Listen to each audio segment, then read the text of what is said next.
UMAR AHMED, IFL TV, MTK Global, Wembley today, of course, with Joshua Povetkin. Just seen Joshua get the 7th round stoppage. Firstly, just your reaction to that fight, please, Adam. Very exciting, thrilling to have Joshua back in that sort of form. I think he got a little bit of criticism after the Takam fight, which was a good performance but not a great one. And then against Joseph Parker, he elected to box, and I think the safety first tactic, chess match mentality of that one was, again, a really good master plan from Robert McCracken, but you know, I think the fans want a bit more excitement and entertainment. Tonight they got everything. Povetkin came to win. He was very dangerous for the first 3 or 4 rounds. He obviously caught Joshua at the end of the first. The nose went. You know, as soon as he got up close and let those hooks go, he was he looked like he was gonna possibly knock him out. But you know, Joshua did well. He found his distance. He got his range. He started jabbing the body, which slowed Povetkin down. I think Povetkin was slightly concerned by the eye.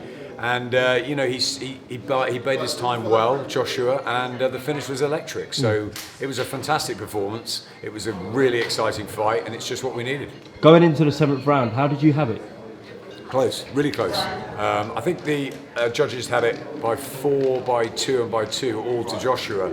I thought it was much tighter than that. The 1 by 4 is a bit wide, isn't it? I think so. I thought it was really close, and going to the second half. But I felt that Joshua, you know, had more success in the sort of 3 previous rounds. So Povetkin's great start. Joshua was back in it, and I think the momentum had swung. But still, I always felt with this fight that when he had Povetkin hurt, he had to take him out, because I think if he didn't, Povetkin was going to become more of a nuisance down the stretch, and also because of the nose injury. You know, the breathing could have become a problem, but he was patient, Joshua, tonight, and he was clever.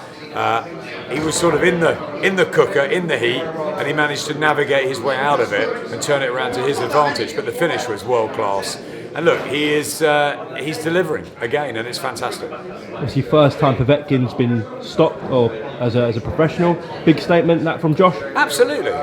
You know, he's been hurt before. He's been down. He was hurt by David Price, down 4 times to Klitschko. But he's brave. He's gritty. He gets back up. But Joshua hits hard, and I think a mixture of that and Povetkin just slightly tiring, and the way he finished. And I was pleased with the way Joshua just got rid of him when he needed to, and I think that was. Yeah, that sent the statement out. We look forward to the Wilder Fury fight. Yeah, 1st of December. Fantastic. It's a great fight, and I think that, you know, I'd love to see Joshua go out and make a bit of noise around the fight and challenge the winner. I don't think it's his style. No. So I think he'll wait and watch and see what happens. But you know, the winner of that against Joshua here on April the 13th is the ideal scenario. If not, Dillian Whyte's ready. So listen, what we've got is we've probably got Whyte Chisora December 22nd, but you know, we've got the Wilder Fury fight, and then we're going to have AJ back in April. I mean, the heavyweight division is fantastic. Jarrell Miller's in action in a couple of weeks on Sky. It's brilliant. Obviously, Usyk Bellew coming as well. I know that's a cruiserweight, tough fight. But say Usyk does come out on top, and he says he wants to challenge Joshua at heavyweight on April 13th, that would be a great fight as well. Listen, there's so many great fighters out there that could do that. You know, Usyk could come up. You've also got the likes of Joyce and Dubois, who are sort of, you know, more beginning their bit early, I suppose, for April 13th. Yeah, no, obviously for early next year, yeah. But if you look at it 2020, if you're plotting Joshua's next 3 or 4 fights, you know, you can take Whyte or Wilder or Fury or Jarrell Miller or any of them, and then you've got the next generation coming. Fury v Pulev. Fury Pulev. You know, there's a number of them out there that, you know, and as I said, Miller on in a couple of weeks, and he makes a lot of noise. But I think Joshua wants to fight Wilder. I really do. I've thought that all along. It didn't get made, political reasons, but ultimately I think it will. And I don't know if it will be made for April 13th, but I think it will be made next year, providing he gets past Fury, which of course is no easy feat if Fury's on the sort of form that we saw him when he took out Klitschko. But just lastly, credit to also Povetkin for bringing a very good sort of 6th round tonight. Oh, absolutely. I thought Povetkin was great tonight. I think he really gave it a go. It was a terrific challenge.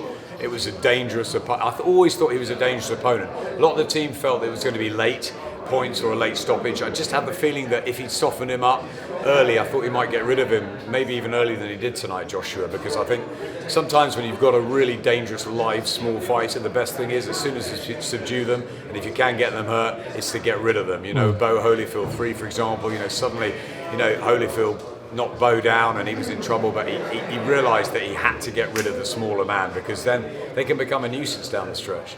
Just before I let you go, just word on David Price pulling out against it's a Chisholm. shame, real shame. You know, it was a great 4 rounds while it lasted. I think David was tiring. I think that he had an opportunity.